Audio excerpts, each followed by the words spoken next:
उस वक्त भारत की आजादी का वो सुनहरा अध्याय लिखा जा रहा था जिसका हम कई सालों से इंतजार कर रहे थे।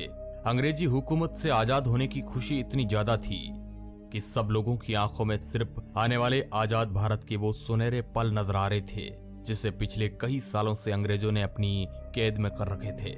उस वक्त देश के पहले प्रधानमंत्री पंडित जवाहरलाल नेहरू आजादी का पहला भाषण शुरू करते हैं। इस भाषण को ए ट्रिस्ट विद डेस्टिनी के नाम से जाना जाता है। उनके स्पीच की शुरुआत इन लाइनों से शुरू होती है, हमने नियति को मिलने का एक वचन दिया था और अब समय आ गया है कि हम अपने वचन को निभाएं। पूरी तरह ना सही लेकिन बहुत हद तक। आज रात 12 बजे जब सारी दुनिया सो रही होगी, भारत जीवन और स्वतंत्रता की नई सुबह के साथ उठेगा। आखिरकार अंग्रेजी जकड़न की वो काली रात खत्म हुई और सूरज की पहली किरण के साथ आजादी की वह सुनहरी सुबह हुई। लेकिन ये कोई आम सुबह नहीं थी, बल्कि इस आजादी की सुनहरी सुबह को पाने के लिए कई वीरों ने अपने प्राणों का बलिदान दे दिया। लेकिन जितनी खुशी हमें आजादी की हो रही थी, तो दूसरी तरफ एक ऐसी दर्द भरी दास्तां हमारी चौखट पर दस्तक दे चुकी थी। वह थी भारत और पाकिस्तान के बंटवारे की वो लकीर। उस लकीर ने भारत और पाकिस्तान को दो अलग अलग भागों में बांट दिया और यह एक ऐसी लकीर थी जिसका खामियाजा हजारों लोगों ने अपनी जान देकर चुकाया और करोड़ों लोग अपने बसे बसाए घर को छोड़ने के लिए मजबूर हो गए। कुछ महीने पहले जो देशवासी आपस में भाई की तरह मिलकर अंग्रेजी हुकूमत से लड़ रहे थे, वह बंटवारे की लकीर की वजह से एक दूसरे के खूनी दुश्मन बन चुके थे। बंटवारे के इस विस्थापन में इंसानियत पूरी तरह खत्म हो गई। 15 अगस्त 1947 से 9 दिन पहले 60 मुसलमानों का कत्ल अमृतसर में कर दिया गया। इसके ठीक 2 दिन बाद यानी 6 अगस्त 1947 को 74 सिखों का कत्ल लुधियाना फिरोजपुर रोड जलालाबाद के पास कर दिया गया। साल 1947 के अगस्त महीने के पहले सप्ताह के भीतर ही खून खराबे से अमृतसर की जमीन लाल रंग ले चुकी थी। हर रोज तकरीबन 100 से अधिक लोग अपनी जान गंवाकर बंटवारे की कीमत चुका रहे थे। उस दर्द भरी दास्तान को आज देखा तो नहीं जा सकता है, लेकिन उस पल को महसूस जरूर किया जा सकता है। आजादी से 48 घंटे पहले यानी 13 अगस्त 1947 को लाहौर से अमृतसर के लिए एक ट्रेन रवाना होती है। लाहौर के मुगलपुरा स्टेशन से चली इस ट्रेन में अमृतसर एक भी जिंदा इंसान नहीं पहुंचा। 43 हिंदू सिखों को ट्रेन पकड़ने से पहले ही मौत के घाट उतार दिया गया।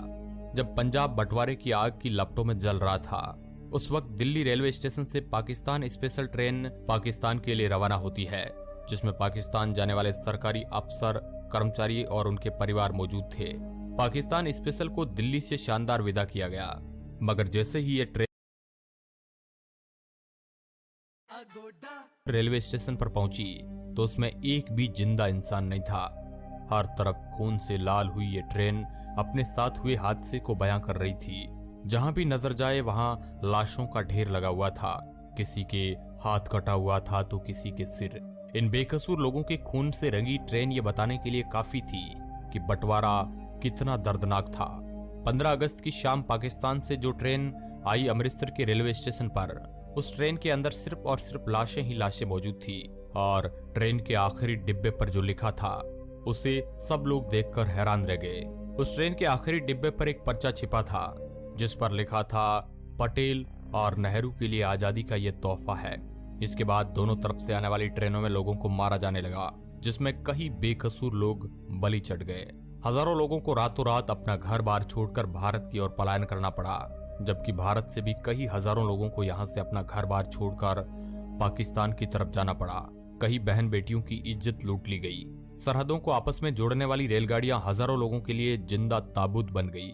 ये बंटवारा इंसानी इतिहास का बहुत ही काला अध्याय माना जाता है, जिसके बारे में आज भी सुनते हैं तो एक अलग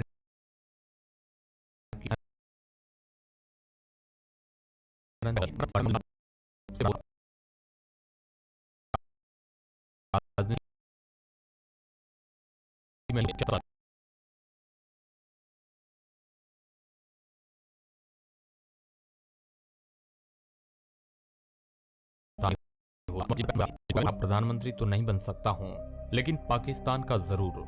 और फिर वही कुछ ऐसा ही हुआ। 3 जून 1947 ये वही तारीख है जिस दिन भारत को आजाद करने की तारीख को तय किया गया और मोहम्मद अली जिन्ना के पाकिस्तान को अलग करने की भी जिद पूरी हो गई। इस दिन 15 अगस्त